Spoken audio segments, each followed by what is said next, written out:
Guys, welcome back to my YouTube channel. Today we're going to be talking about one of the biggest themes that crops up with my clients. The biggest fears is the fear of what others will think of us, the fear of how we're perceived. And this fear can rob us of our dreams. It can keep us small, it can keep us safe, but it stops us from being our authentic selves, from being truly vulnerable, and can hold us back of so much. So the fear of what others think, why do we think this? Well, one thing I've learned over the years, and what we have to remember, is the way anyone perceives us is only a definition of them. It defines them. So if anyone says anything about you, they are projecting an unconscious part of them onto you, the way they see the world. Because ultimately, each of us are meaningless, because I think there's 8 billion people in the world now, or something along those numbers.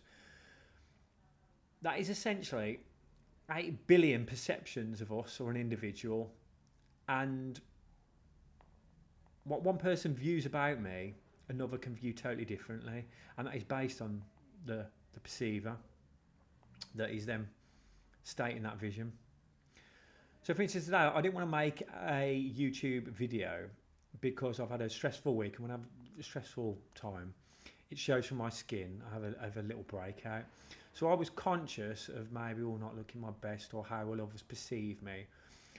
But for someone that's not concerned with superficial appearances, or say their skin for instance, they wouldn't even notice my skin, and this happens so often.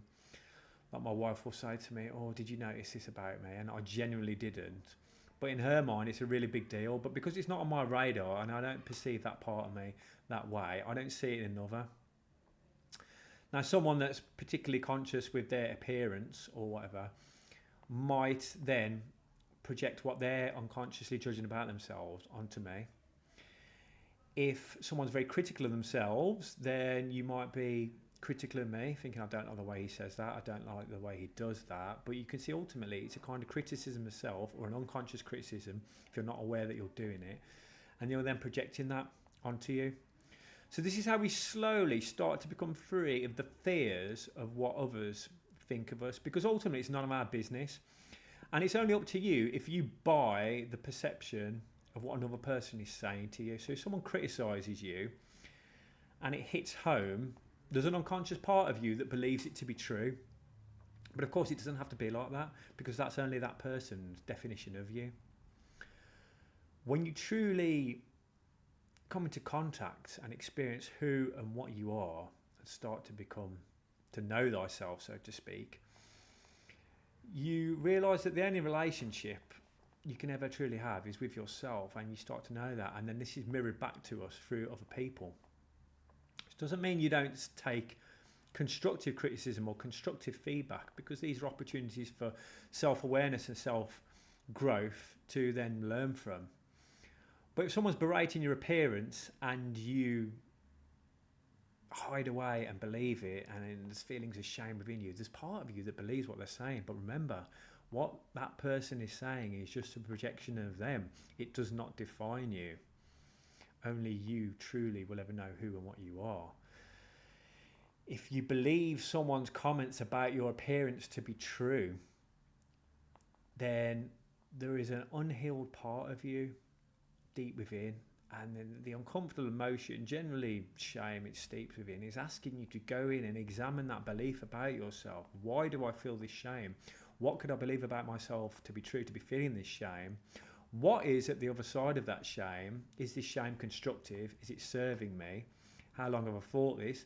Is it an outdated pattern that I can let go of? And this is where we work with emotions and to become free, and then we use the feedback of others to show what we believe about ourselves to be true. And if it is an uncomfortable emotion, you can work through that, and to show that you're out of alignment with your true perfection and beauty.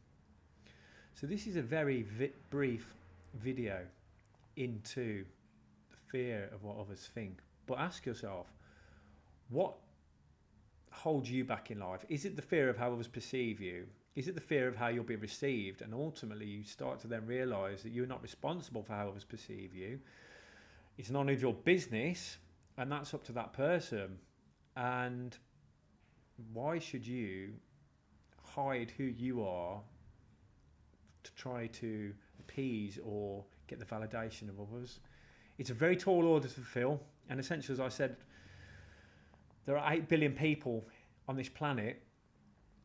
If you try to please 8 billion people, it's an impossibility and it's exhausting. This is where people pleasing comes in, to try and please everyone for the fear of criticism, to push that uncomfortable emotion away. But when you see that there is nothing you could ever be ashamed of your appearance, it's only society's conditioning that believes we should look and behave a certain way, you can slowly start to become free and act freely with joy, passion, authenticity. And if people say stuff to you, so be it, that's their stuff.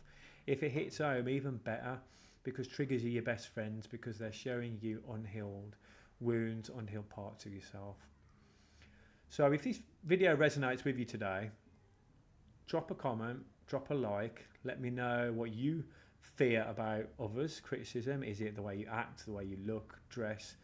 Let me know. It's a valid human fear, but when you get to the roots and the core of it, you can work through this and slowly start to become free, and then act without attachment in the world and share your gifts and your joy and your passion, which is what you came to bring. So lots of love. Thank you as always for watching, and I'll see you soon.